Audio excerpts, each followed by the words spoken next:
자, 고향의 의미, 문학작품의 고향의 의미에 관한 거야. 가 한번 봐봐.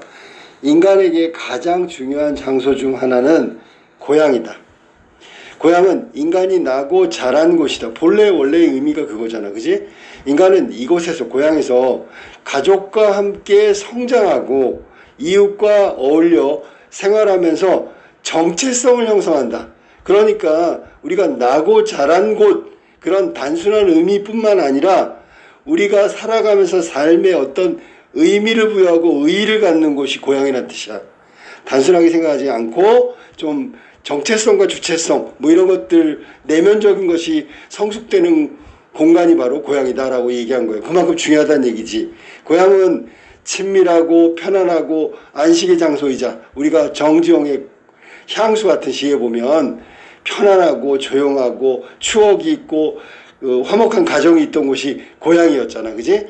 다른 장소의 삶을 판단하는 기준이 된다. 그러니까 고향을 기준으로 해서 지금 현재 처해 있는, 예를 들어 고향을 떠난 사람이 도시에 왔어. 도시라는 공간이 어떤 곳인가를 판단할 때 고향이 기준이 돼서 판단하게 된다는 거지. 이런 점에서 고향을 떠나는 이향, 뭐 이별할 때 이자야, 고향을 떠나는 게 이향이 되겠지. 이향은 삶의 중대한 사건이겠지. 특히 고향의 집을 잃거나 그것으로 돌아갈 수 없는 실향, 잃어버린 거지. 고향을. 인간의 내면의 그리움 동그라미, 상처 동그라미. 결국은 고향을 떠난 사람들이 갖고 있는 정서적 측면에서 한 내내 그리워하거나 돌아가야 되는데 돌아갈 것이 없어. 그러면 이게 마음의 상처가 된단 말이야. 마상이 된다는 얘기지. 그지?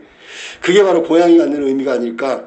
고향을 잃어버리거나 가지 못한다면 그런 어떤 인간에게 그런 영향을 미친다는 뜻이야. 현대소설은 빈곤, 경제적 파산 등 개인적 사건뿐만 아니라 수탈 전쟁 산업화, 이건 역사적 사건이고, 그것 때문에 고향을 떠나 낯선 타지에 정착해 했던 사람들의 삶을 그리며 고향의 의미를 탐색해야 한다라고 했는데, 여기 탈향이 대표적인 거야. 전쟁 때문에 어쩔 수 없이 피난 가다 보면 고향에 돌아가야 되는데 분단이 돼버렸어. 못 가는 거잖아.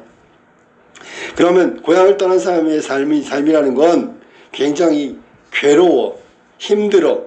그리고 고향에 있었다면 하지 않아도 될 일, 할 수 없는 일도 해야 되는 상황이란 말이야. 그런 것들이 탈향에 나오는 내용이고, 또 뒤에 나온 눈길은 좀 다른 건데 정리 한번 해볼까?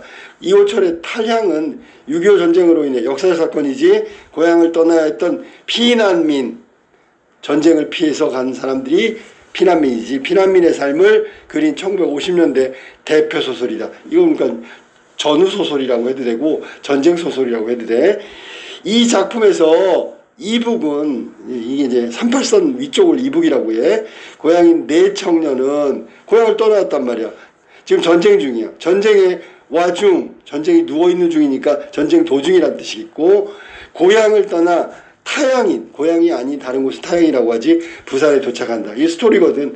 생존의 문제 앞에서 변하기 시작하는 이들의 생각, 관계. 저 네 명이 친구였는데 관계가 막 틀어진단 말이야. 그 다음에 여기서 위에서 말한 정체성이라는 게 그 사람들이 갖고 있는 내면이라고 생각할게. 그래서 타고난 본성도 막 바뀐단 말이야. 전쟁의 고통과 실향의 슬픔을 느낄 수 있다. 그게 바로 1950년대 상황이란 말이야. 전쟁 중에. 그럼 결국 탈향이라는 소설은 고향을 잃어버린 사람들을 통해서 그 당시의 현실이 어떤 문제들이 일어날 수밖에 없는가를 이야기하고 있는 소설이다. 자, 그 다음에 두 번째. 요거는 전쟁이 아니야. 이청준의 눈길은 가난 때문에 고향과 멀어진 현대인의 삶을 그린 1970년대 대표 소설이고, 이 작품에서 나는 오래전 형의 방탕한 생활로 인해 집을 잃어버리고 가족과 헤어질 수밖에 없는 상황, 그래서 쫓기듯 도시로 가버렸고, 고향에 있는 어머니, 가족 다 잃어버렸어. 알았니? 잃어버렸다는 게 뭐야? 의도적으로 생각도 안 해. 알았니? 어머니에 대해서 증오까지는 아니고 오해하게 된단 말이야. 물론 나중에 다 그게 풀리지만, 그 시절의 상처를 대하는 나와 노인의 모습을 통해 가난의 아픔과 모종의 깊이를 헤아릴 수 있다라고 얘기했어요. 그러니까 모종의 깊이니까 그 노인으로 지칭되는 어머니는 사실 아들 입장에서 노인 이렇게 부르는 건 거리감 있는 호칭이잖아. 그렇게 부를 수밖에 없는 게 가난 때문에 자기를 버리다시피 했기 때문에 너무 고생을 했어. 그래서 지금 현재는 조금 자리를 잡아서 도시에서 자꾸 외면하는 거야. 우리 어머니는 나를 사랑하지 않았던 것 같아. 이렇게 외면하고 오해를 했었는데 나중에 다시 돌아와가지고 어머니의 사랑을 느끼게 된단 말이야. 어머니는 그리고 난 다음도 계속해서 미안함, 자식에게 해주지 못한 것에 대한 미안함, 부끄러움 이걸 계속 느끼며 살아가셔. 그러니까 사랑하지 않은 게 아니었단 말이지. 가난 때문이란 말이야. 그래서 이 두 가지 소설이 고향과 관련된 내용인데 현대 소설인 50년대 상황과 70년대 상황은 다르기 때문에 소설을 통해서 형상화하는 방식이 달라. 고향에 대해서 알았니? 자, 그러면 이청준의 그 눈길 전에 있던 의호철의 탈양부터 한번 보도록 할게. 자, 나 한번 봐봐. 두찬이와 광석이는 24살이었다. 24살. 그러나 두찬이 편이 4-5살은 더 들어 보였다. 그러면 둘이 동갑인데 두찬이가 더 나이 들어 보였다는 얘기고, 외양묘사 훤칠하게 큰 키에 알맞게 뚱뚱한 것이며 검은 얼굴에 뒤룩뒤룩한 눈, 두꺼운 입술, 술사발이나 들어가면 둔하게 왁적지껄 하지만 여느 때는 통이 말이 없었다라고 했으니까 두찬이는 평소에는 말이 없었단 말이야. 술사발 들어갔을 때나 좀 떠들었고요. 생긴 모양 모습은 자 뚱뚱한 거, 그 다음에 뒤룩뒤룩한 눈, 살이 쪘구나, 그지? 두꺼운 입술. 그래서 외양 묘사한 부분은 입술까지고, 그 다음에 캐릭터 묘사한 거는, 캐릭터를 설명한 거는 술사발이 들어가면 왁자지껄, 여느 때는 통말이 없었다, 간접적 제시고 과묵한 성격을 말한다. 자, 광석이는 키는 큰 편이나 조금 여유없고 역시 외양묘사, 까무잡잡한 바탕에 오똑선 콧대, 작은 눈, 엷은 입술, 쉴 새 없이 날름거리는 혓바닥하며 홀가분한 걸음걸이, 진득한 대라고는 두 눈을 씻고 보자 해도 찾아볼 수가 없었다. 이거 광석이 외양묘사인데 외양을 통해서 본다면 광석이와 두찬이는 성격이 정반대일 가능성이 크단 말이야. 하원이는 또 새로운 인물, 4명의 친구였기 때문에 2명이 더 있는 거야. 하원이는 나보다 1살 밑이어서 18살이었다. 친구지만 18살. 그 다음에 어디서나 입을 해 벌리고 있거랬다. 약간 좀 모자란 느낌이야. 자, 중공군이 밀려 내려온다는 바람에, 그러면 이게 중공군이 밀려 내려온다? 이 말은 정확하게 얘기하면 일사후퇴를 말하는 거지. 일사후퇴. 우리가 막 북진하고 있을 때 인해전술로 중공군이 개입하게 되는 그때를 말하는 거야. 무턱대고 배 위에 올라타긴 했으나, 그러니까 잠깐봐, 중공군이 들어오면 죽을 수도 있어. 인민군이 다시 내려오는 거니까. 그러니까 무턱대고 피난을 간 거지. 도시 막막하던 도무지란 뜻이야. 도시가 시골 도시가 아니고 도무지 그런 얘기야. 도무지 막막하던 판이라 바다 위에서 우리 넷이 만났을 땐 사실 미칠 것처럼 반가웠어. 왜냐면 고향을 떠나서 타향으로 가는 거잖아. 그럼 의지할 사람이 없는데 마침 배를 탔는데 친구들이 다 탄 거야. 그러니까 의지할 곳을 찾은 거잖아. 그지? 야, 너도 탔구나. 너도. 백간에서 하루인가 이틀 밤을 지나 어느 날 이른 아침에는 부산 거리에 불이 어졌다. 보통 부리는 건 짐인데, 그지? 예를 들면 트럭에서 이렇게 짐을 내리는 걸 부린다고 하는 거. 여기선 배를 타고 피난민들을 내려준 건데 부리다라고 얘기한 거지. 그지? 넷이 다 타양 땅은 처음이라 서로 마주 건너다 보며 어리둥절했다. 그러니까 낯선 곳에 갔기 때문에 그럴 수밖에 없는 거지. 그지? 고향에서도 사실은 아주 살갑고 친한 친구는 아니었던 거야. 그러니까 여기 타지에 나와서 어리둥절한 거지. 그지? 어리둥절한 건 타지에 나온 거고 서먹서먹한 거겠지. 마을 안에 있을 땐 20촌 안팎이나마 서로 아접, 조카, 집안끼리였다는 것이 이 부산 하늘에선 밑에선 새삼스러웠던 것이다. 그러니까 고향 있을 때는 먼 친척이야. 그 거리감이 좀 있었는데 고향을 떠나서 피난을 내려와 보니까 이 타향에서는 굉장히 끈끈한 너 나랑 친척이지, 나랑 인연이 있지, 이게 새삼스러웠단 말이야. 야, 이제 우리 넷이 떨어지는 날은 죽는 날이다. 그 말은 늘 함께 붙어있자 그런 얘기였고, 광석이는 몇 번이고 거푸거푸 중얼거리곤 했다. 이럭저럭 한 달쯤 무사히 지났다. 피난 오고 부산에서 한 달 정도 지난 거지. 그러나 고향으로 돌아갈 날은 갈수록 아득했다. 이 한 달 사이에 두찬이는 두찬이대로 광석이는 광석이대로 남모르게 제각기 다른 배포가 서게 된 것은 배포할 건 없지만 피난 가서 돈도 없는데 뭐 할 일이 있겠어, 그지? 아무튼 얘네들이 두 사람이 따로따로야. 두찬이는 두찬이대로 광석이는 광석이대로 남모르게 다른 사람들 모르게 제각기 다른 배포를 서게 된 것은 그들을 탓할 수만은 없는 일이었다. 이거 왜 그래? 고향을 떠났으니까 살아남아야 되니까 개인적인 성향도 다르고 그러니까 달라진 거지. 쉽사리 고향으로 못 돌아갈 바에는 늘 이러고만 있을 수는 없어. 이러고만 있을 수 없다는 얘기가 무슨 말이야? 갈 날은 정해져 있지 않고 타향에서 힘들게 배고프게 이렇게 살 수는 없단 말이야. 달리 변통을 취해야겠다. 두찬이 광석이는 나머지 셋 때문에 괜히 얽매여 있는 것처럼 스스로를 생각하게 된 거다. 내가 혹시 부담 주는 거 아니야? 뭐 이런 거야. 자연 우리 사이는 차츰 대면대면 뻘쭘해지는 거지, 그지? 대면대면해지고 흘끔흘끔 서로 눈치를 살피게끔 됐다. 바로 이 부분이야. 그러면 자, 생각해봐. 여기 지금 피난 왔을 때는 먼 친척인 것을 새삼 느꼈는데 살아가는 문제는 각자 개인의 몫이거든. 그러니까 우선적으로 친척이건 친구건 간에 여기서 살아남으려면 개인이 우선이 돼야 되기 때문에 저런 대면대면하고 눈치를 보는 사이가 돼버린 거야. 처음엔 안 그랬는데. 광석이는 애당초 조금 주책이 없다 할까? 주변에 있다 할까? 주변이 있다. 주변머리를 말하는 거지. 뭐 쉽게 얘기하면 그때그때 잘 대처하는 거, 임기응변 뭐 이런 거, 융통성. 엄벙덤벙 토박이 반원들과 어울려서 막걸리 사발이나 얻어 마시곤 했다. 그러니까 잘 융화되는 거지. 친구 잘 사귀고. 구변 좋게, 말주변이 좋다는 얘기야. 보탬을 해서 북쪽 얘기를 했었고, 이렇게 며칠이 지났을 땐 어느덧 반원들은 나나 두찬이나 하원이와는 달리 광석이 주변 있고 주책은 없지만 주변 있고 그 사람들하고 어울리기 잘하는 광석이만은 오래전부터 사귀어온 친구나처럼 손을 맞잡고는 그러면 결국 뭐라 하냐면 나왔다 오냐 너 형님 여전하시냐 뭐 이런 식으로 이게 대화가 자연스럽게 이어진단 말이야. 버르장머리 못 쓰겠다 누구 보고 형님이라 카노 자네 언제부터 말버르장머리 하고 이거 잘 농담하는 거야 지금. 요새 세상이 이래 좋아졌나 뭐 이런 거야 하나니? 그럼 거의 격이 없이 대화하고 있잖아, 그잖아.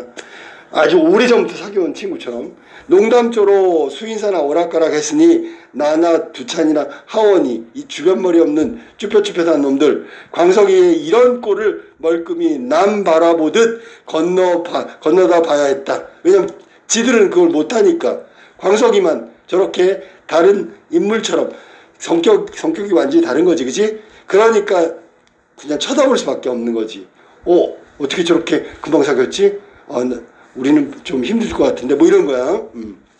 광석이는 차츰 반원들과 어울려 왁작지껄 하는데 더 재미를 느끼는 것 같았고 날이 갈수록 자신만만해졌다. 왜냐면 뭐 친구 같은 반원들이 있으니까. 그 꼴사나움은 이루 말할 수가 없어. 자 봐봐. 만약에 있잖아. 이게 전쟁 상황 아니면 뭐 부러워할 수도 있고 야 잘하는데 칭찬도 가능해. 근데 지금 저 얘기는 뭐냐면 생존 가능성을 갖고 따져보면 저 광석이는 살아남을 확률이 커. 나머지 애들은 얘 삐리삐리하단 말이야. 그러니까 질투심이나 시기심이 생길 수밖에 없지. 그러니까 꼴사납다고 얘기한 거지. 그 다음에 더더구나 주변머리 없고 무뚝뚝하고 외양보다 실속만 잘한 두찬이는 제일 그런 거지. 저대로 뒤틀리는 심사를 지닌 채 다른 궁리를 차리는 모양이었다. 사실 이전부터 두찬이는 부두 안에서 얌생이를 해도 다만 밥 두 끼 값이라도 골고루 나누어주는 법이 없이 일판만 나오면 혼자 부두 앞 틈 사이에 셋길을 허청허청 돌아다녔다. 이런 두찬이는 을에 술이 듬뿍 취해 화착간으로 돌아오곤 하였다. 거기 나온 얌생이라고 나오는데, 얌생이가 뭐 보통 우리가 뭐 별명으로 막 그런 거 막 짓기도 해, 그지?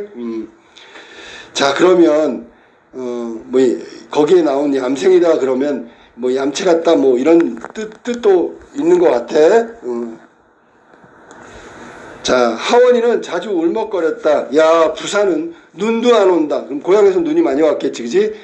자, 그러면 그 얘기는 눈이 많이 오는 고향을 그리워하고 있다. 아까 그 고향의 의미에서 고향을 떠난 사람들이 그리움과 그 상처라고 그랬는데, 그 그리움에 해당되는 게 지금 하원이의 입을 통해서 나온 거지. 부산은 눈도 안 온다.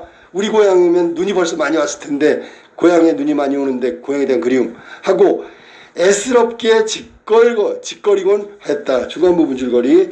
어느 날 광석이는 출발하는 화차에서 뛰어내리다 왼팔이 잘리는 부상을 당하고, 두차는 내버려두고 가자며 가버린다. 나와 하원은 광석을 데려왔으나 광석은 이튿날 죽고 만다. 도망간 두찬이 돌아왔으나 관계는 더욱 서먹해진다. 그럼 두찬이는 광석이 친구를 버리고 간 거잖아. 그럼 돌아왔다는 얘기는 자 그럼 여기 지금 인물 잠깐 점검하고 갈게. 여기서 서술자 나는 혼자 피난 오다가 세 친구를 백갈에서 만난 거고, 그 다음에 네 명이 친구가 피난지인 부산에서 같이 처음에 시작을 했지만 점점 시간이 가면서 다 찢어져 버린단 말이야. 알았니? 그 다음에 광석이는 아까 부산 사람도 아니면서 부산 토박이더라고. 금방 친해지는. 근데 여기 화차에서 죽고 마는 거지. 결론은 두찬이는 그 광석이 죽음을 처음에는 슬퍼했어. 자기 때문이다. 뭐 이렇게 생각을 했는데 결국은 버리고 떠난단 말이야. 그 다음에 하원이는 나하고 둘이서 남았단 말이야. 마지막까지. 고향을 그리워하는 연약한 성격의 소유자들이 바로 나하고 하원이라고 보면 돼. 알았니? 제목 탈양이라는 게 원래 고향에서 벗어나는 거지. 벗어날 탈자를 썼어.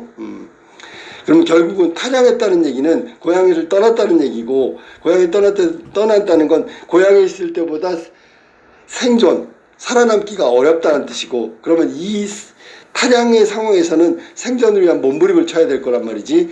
그러다 보니까 생존에 하는 과정에서 그 친했던 친구들하고 아까도 얘기했지만 관계가 서먹해지고 찢어져 간단 말이지. 그러면 각각 그 전쟁터에서 그 피난지에서 그 상황에서 대응하는 삶의 표현 방식은 다 다르단 말이야. 알았니? 자, 그럼 본문 다시 중간 줄거리 밑에 거 볼까?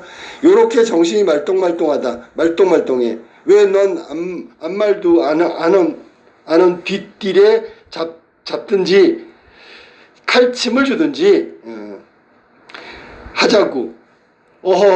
이제 무슨 낯짝으로 동네 가간. 이건 이제 중간 부분 줄거리에서 나왔지만 지금 광석이가 죽었단 말이야. 알았니? 그러니까 친구가 죽는데 아무것도 하지도 못했지, 그지? 그러니까 우리들 이런 부끄러운 모습으로 어떻게 고향에 돌아갈까? 그게 무슨 낯짝으로 얼굴짝으로 동네 간단 말이냐? 광석아 이렇게 울고 있는 거야. 두찬이는 벌렁 자빠져서 화차 안이 쩌렁쩌렁하도록 그냥 어이어이 울어댔다. 이게 아까 자책감이란 말이야. 나 때문에 광석이 죽었어, 이런 거지. 근데 결론은 버리고 간단 말이지. 이튿날 아침 두찬이는 보이지 않았다. 부두 일판에 나가도 없었다. 사흘쯤 지난 뒤 어두운 화착간 속에서 하원이는 짓거렸다. 이 어두운 화착간이잖아. 부정적 공간이지. 이 화착간이 바로 살아남을 수 있는 어떤 수단이 되는 곳이야. 동시에 여기가 내 친구가 함께 있었던 공간이란 말이야. 유일하게 고향을 떠나서 피난지에서 내 친구가 함께 있을 수 있는 유일한 장소는 화착간이야. 자, 근데 문제는 임시거처이기 때문에 얘가 출발해버리면 다른 데로 가버리잖아. 그러니까 머물 공간 여기는 맞는데 임시 공간이란 말이야. 그러니까 언제든지 출발하면 빨리 뛰어내려야 되는 그런 거란 말이야. 광석이 죽음에 대해서 생각해봐. 왜 죽었는지. 자, 그래서 뭐라고 짓거렸냐면, 야, 우리 이젠 곱대가리 자꾸 해서 돈 좀 주자. 그래서 그러고 저기 영주동 산꼭대기에다 집 하나 짓자. 이게 이제 이런 임시거처인 화착간에 사는 게 아니라 우리가 안식할 수 있는 편안한 곳을 하나 만들자, 그런 뜻이야. 돈 벌어서. 거기 집 제두 일엄닝게리 기더라 나야 뭐 이렇게 했는데 다 저 사투리를 써서 그래, 알았니? 예, 잉이야 조카야.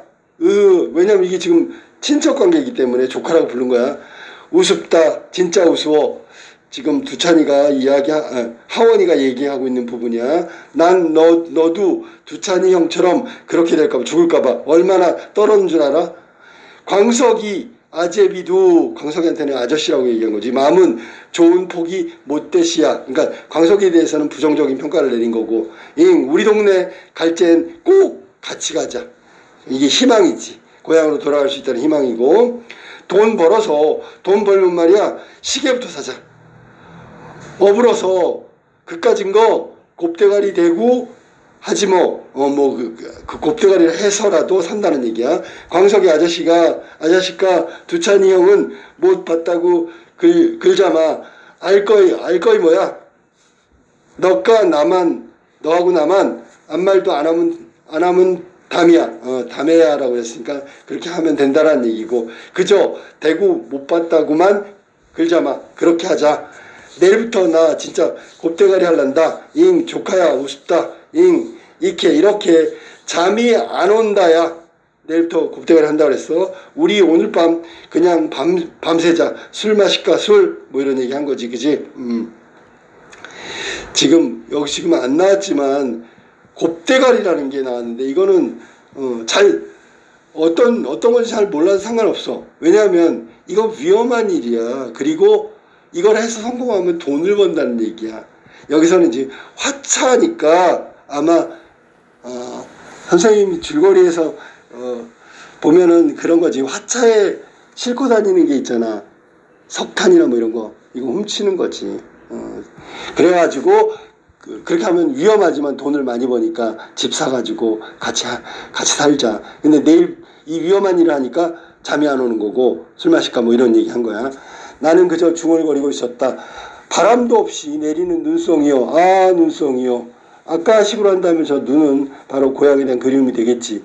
무엇인가 못 견디게 그리운 것처럼 애탔다. 그 무엇이 바로 고향이란 말이야. 그리움이라고. 그러나 누가 알랴. 지금 내 마음 밑속에서 일어나는 돌개바람 같은 것은 그러니까 여기서는 있잖아. 잘 생각해 봐야 돼. 마음속에서 어떤 것이 일어났냐면, 이 스토리상으로 본다면, 내가 있잖아, 하원이 저 친구를 버리겠다.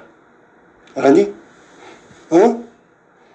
생존의 문제가 훨씬 더 중요하다.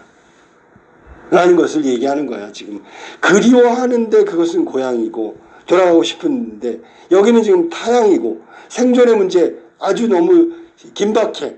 그러니까 돌개바람은 바로 그런 거란 말이지. 현실에 맞춰서 나는 살아가겠다. 그렇다면 하원이 너는 내 생존의 걸림돌이야. 버려야 될 것 같아. 그런 얘기를 하고 있는 거야. 어머니, 이미 내 마음은 하원이를 버리고 있는 것이다. 지금 얘기한 게 바로 그 부분이야. 순간 나는 입술을 악물었다. 와락 하원이를 끌어안았다. 눈물이 두 볼에 흘러내렸다. 하원이는 웃었다. 짓거렸다. 이 새끼 술도 안 먹고 취한 참 부산은 눈도 안 온다. 눈도. 이북 말이야. 자, 눈 오면 말이다. 광석이 아제비네. 운물 말이다. 야하, 굉장한데 새벽엔 까치가 울고 그 상나무 있잖니. 장작골집 형수 원래 잘 웃잖니. 하하 하고 그 형수께나 부지런했다. 가만히 보면 언제나 새벽에 제일 먼저 물 풀어오곤 하는 게 그 형수더라. 야, 눈 보고 싶다, 눈이. 자, 여기서 곱대가리를 한다면, 그 곱대가리라는 게 원래 사전적 의미는 그거야. 뭐냐면 한 번이라는 게 아니라 두 번이라는 거야. 그럼 두 번이라면 어떻게 일하는 얘기냐면 두 배로 일한다는 얘기야. 곱절로 일한다고. 그러니까 자기 몸 돌보지 않고 밤낮으로 일한다. 뭐 이런 식으로 해석하는 게 좋겠네. 자, 그래서 위험한 짓보다는 자기 몸을 혹사하더라도 돈을 많이 벌겠다. 그런 쪽으로 해석하도록 해. 알았지? 이게 이제 타량에 나오는 건데, 눈이라는 소재가 여기서는 눈을 자꾸 얘기하는데, 하원이가 특히 여러 번 얘기하는데, 부산에 눈이 와도 눈이 안 와도 모두 고향을 그리워하는 매개체가 되겠네. 그지? 눈을 반복적으로 언급하는 건 고향의 그리움을 계속해서 그리움이 계속해서 상승한다. 점점 좀 심화된다. 그렇게 해석하는 게 맞았어. 자, 그러면 자, 인물들 간에 어떤 그 속에 있는 내용을 한다면 있잖아. 피난지에서 우연히 만난 네 사람 살아남아야 되잖아. 그지? 헤어지지 말자. 우리 죽는 날까지 헤어지지 말자. 막 그랬었잖아. 이건 공동체. 그런데 생존의 문제는 개인적인 거란 말이지.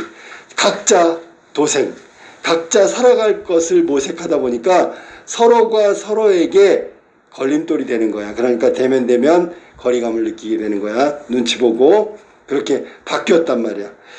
자, 그 다음에 고향이라는 것은 이 네 친구가 동일하게 공통적으로 떠올리는 거지. 그지? 하지만 생존의 문제 때문에 각자 멀어지게 된다라는 게 이호철의 타량의 내용이야. 자, 그 다음에 1970년대 고향과 관련된 대표적인 소설 눈길 한번 볼게. 한데 그때였다. 갑자기 나왔으니까 너네들 잘 내용 모를 거야. 쓸데없는 일에 공연히 감동을 잘하는 아내가 아무래도 견딜 수가 없었던 모양이었다. 자, 아까 얘기했지만 어릴 때 고향을 쫓겨나다시피 어머니가 형 때문에 형이 재산을 다 말아먹으니까 여기서 데리고 있을 수가 없어. 너 먹고 살 길 찾아라. 이건 뭐 거의 버린 거랑 비슷한 거잖아. 그지? 그래갖고 도시에서 엄청 고생해서 결혼을 했단 말이야. 그래서 자리를 좀 잡았는데 그 아내를 말하는 거야. 전에 사시던 집은 터도 넓고 칸수도 많았다면서요. 이 말 딱 들으니까 원래 가난했던 건 아니야. 그 형 때문에 그런 거지. 그지? 이게 지금 아내가 했던 말이겠지. 그지? 전에 먼저 번에 살던 곳은 터도 넓고 칸수도 많았다면서요. 과거에 아내가 느닷없이 화제를 받고 나섰다. 별달리 노인을 달랠 말이 없으니 그 노인이 바로 아들인 내가 어머니를 부르는 호칭이야. 그러니까 지칭하는 호칭이니까 거리감이라고 얘기해야 되겠지. 어머니는 이래야 되는데 노인은 이렇게 얘기했단 말이야. 달랠 말이 없으니 지나간 일이나마 그렇게 넓게 살던 옛집의 기억을 상기시켜서라도 노인을 위로하고 싶어진 것이리라. 그래서 아내가 그 얘기를 꺼낸 건 시어머니를 위로하기 위해서 그 말을 꺼낸 거지. 옛날엔 잘 사셨다며요. 이런 얘기요. 그것도 노인도 한때 번듯한 집 살림을 해온 기억을 되돌리게 하여 기분을 바꿔드리고 싶어서이기도 하겠지만 이게 표면적 이유. 그 외에도 그건 또 언제나 가난한 살림만을 보고 가게 하는 여기서 거기를 간다는 얘기야. 부끄러운 며느리 앞에 당신의 자존심을 얼마간이나마 되살리게 할 가외는 플러스 알파 가외의 효과도 있을 수 있었다.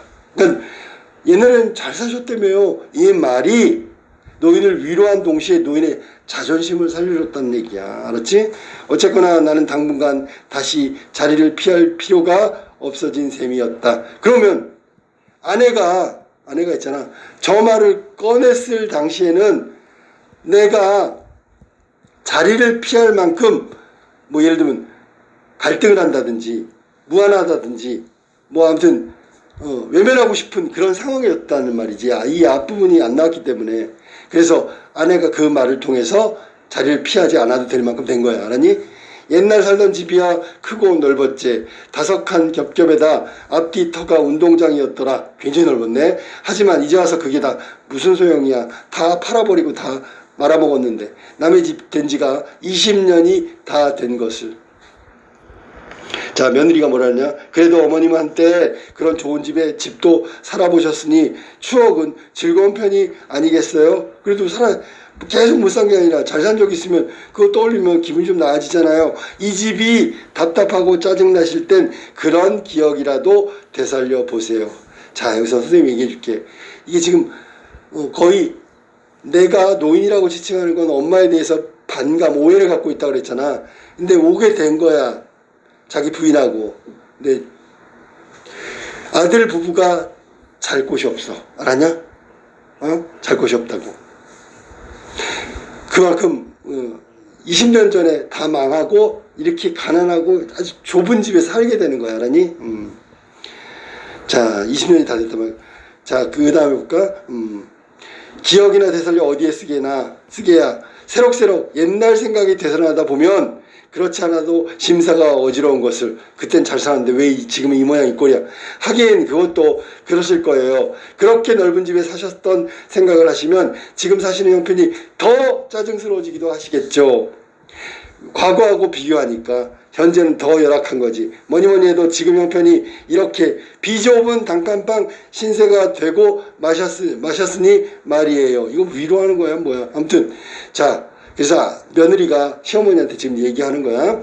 노인과 아내는 잠시 그렇게 위로인지 넋두리인지 분간이 가지 않는 소리를 주고받고 있었다. 한동안 그렇게 오가는 이야기를 듣다 보니까 나는 그 아내의 동기가 다시 의심스러웠어.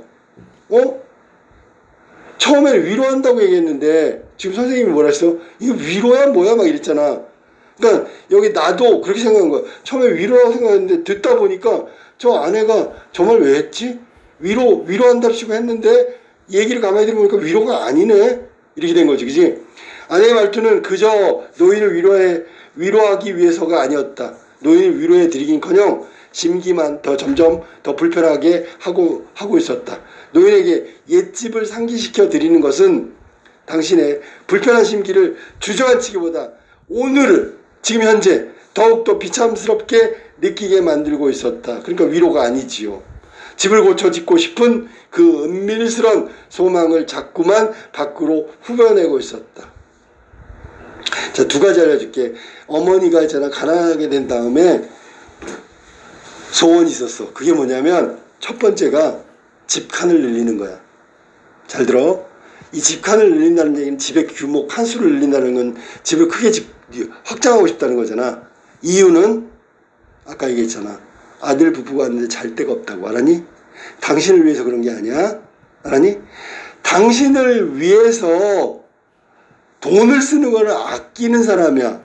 왜냐하면 여기 에피소드가 없는데 아들이 이래. 틀리하라고. 틀리.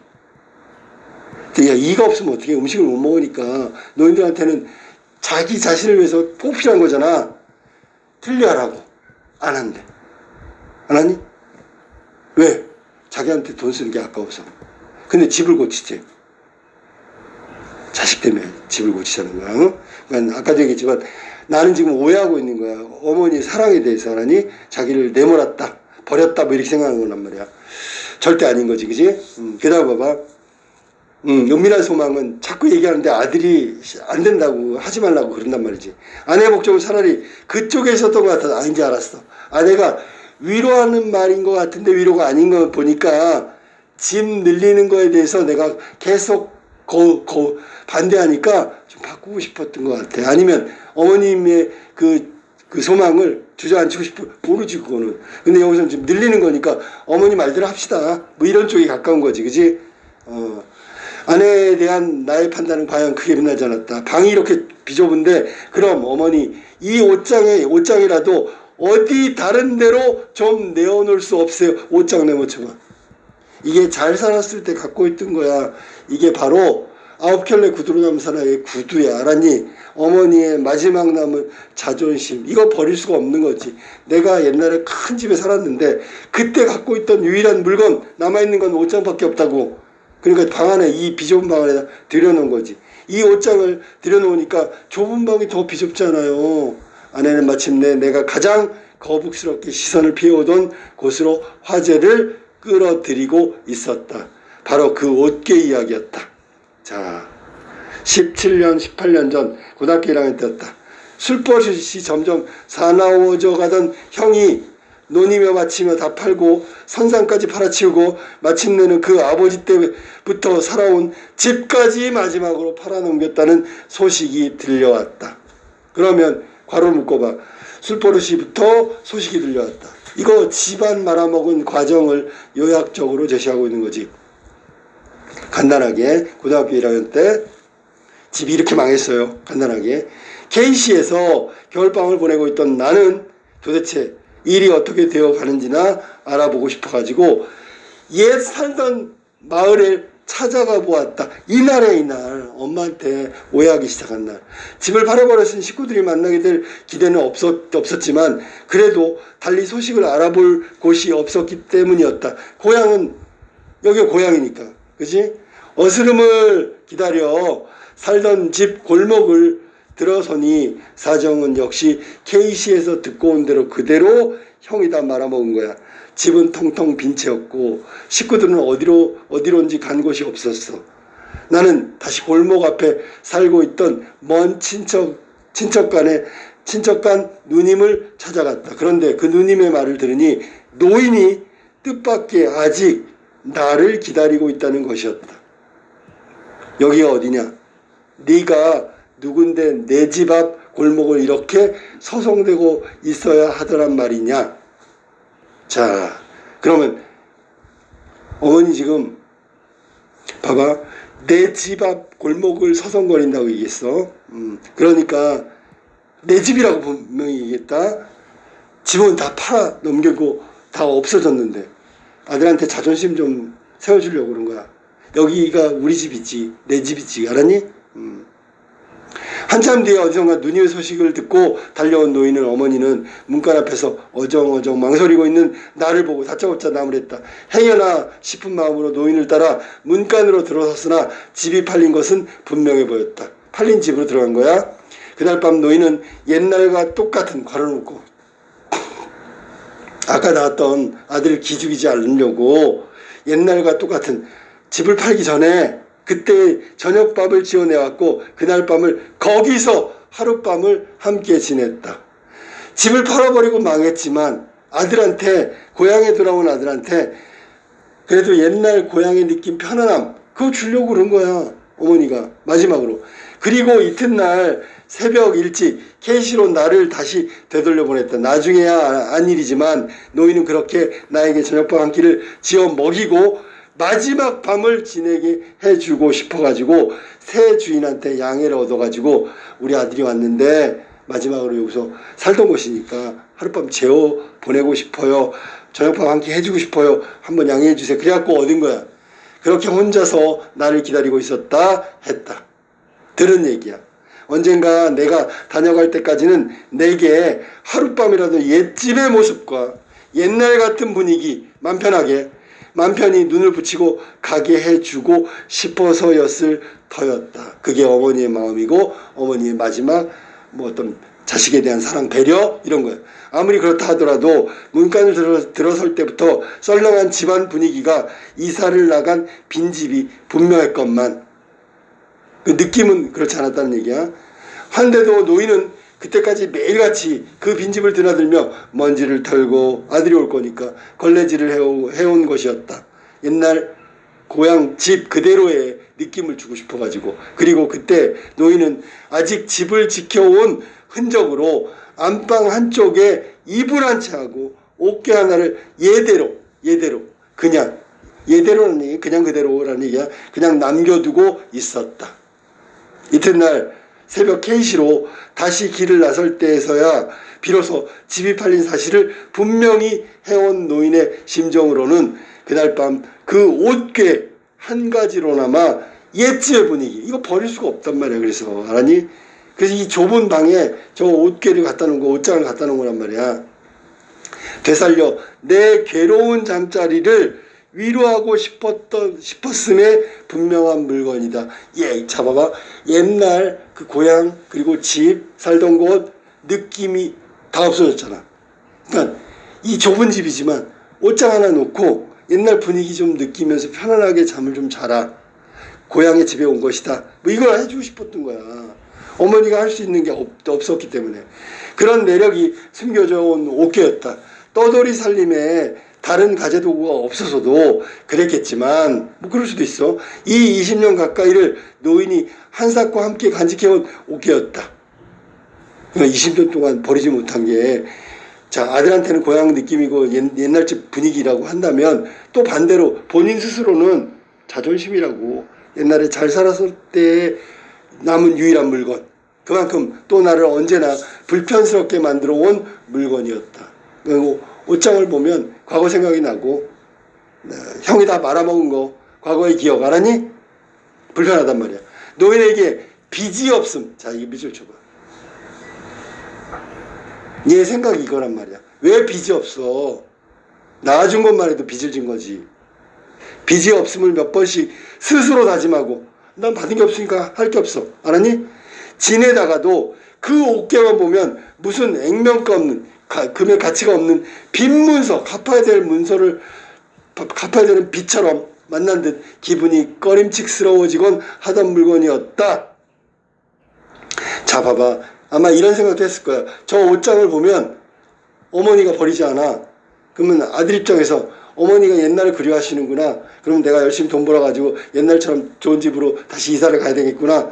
너한테 그걸 바라는구나. 나한테 바라는, 이런 생각을 할 수도 있어. 그런 굉장히 부담스럽단 말이지. 알았니? 자, 그러면 액면가 없는 빈문서 가로로 묶어볼래?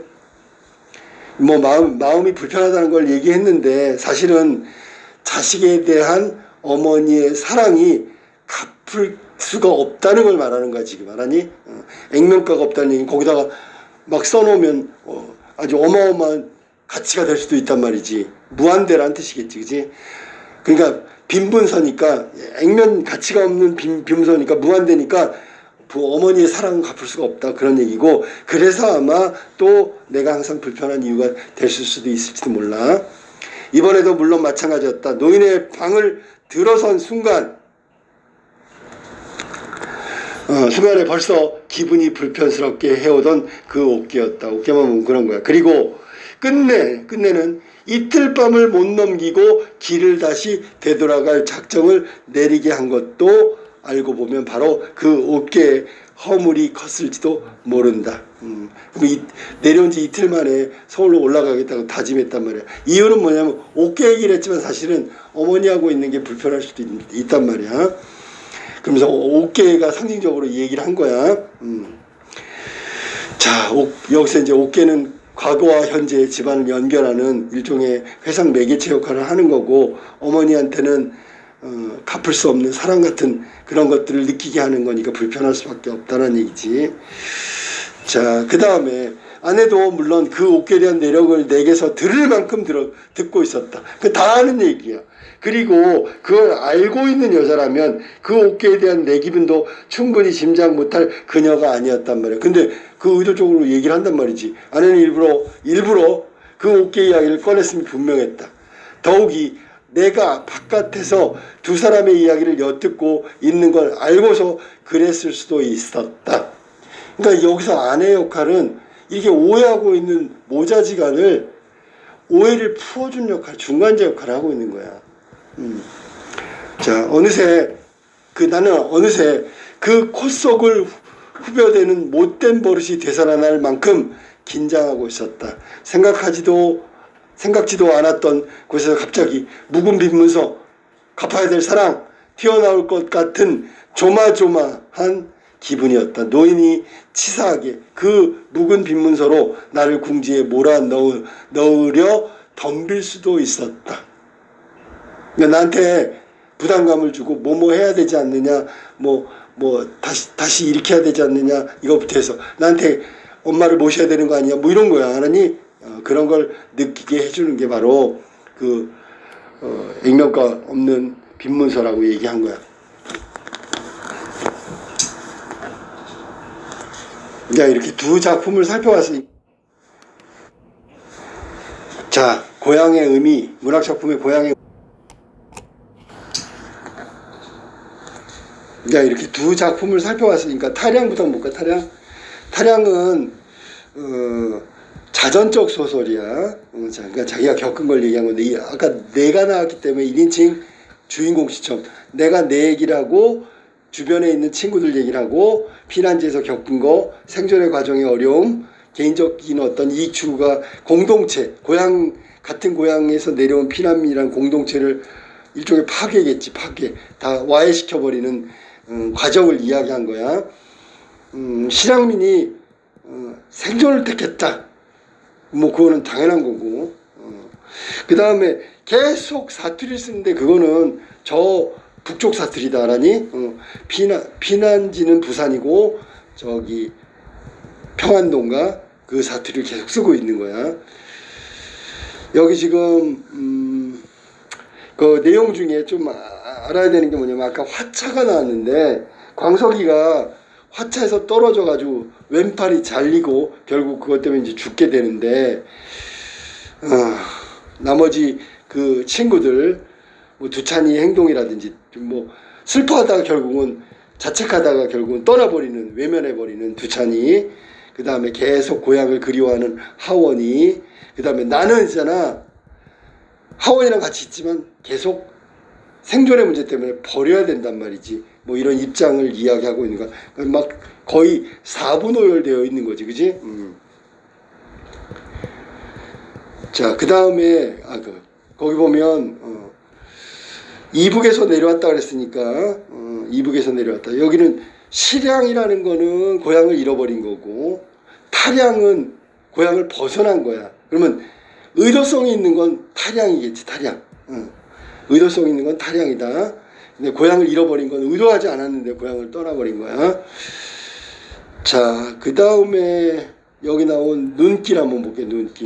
눈길은 이제 보통 시간적 배경은 또 똑같이 동일하게 1인칭 주인공 시점이고 자전적인 것은 아니고 여기는 좀 다른 게, 탈향하고 다른 게 1인칭 주인공, 시대는 1970년대 겨울이었고 시골 마을이고 뭐 이건 나왔으니까 고향에 돌아온 내가 지금 어머니에 대한 오해와 어떤 오해를 푸는 과정이야. 그리고 진심으로 나중에 사랑을 느껴 알았니? 후회하고 반성하고 어머니에 대한 미안함 때문에. 자, 그 다음에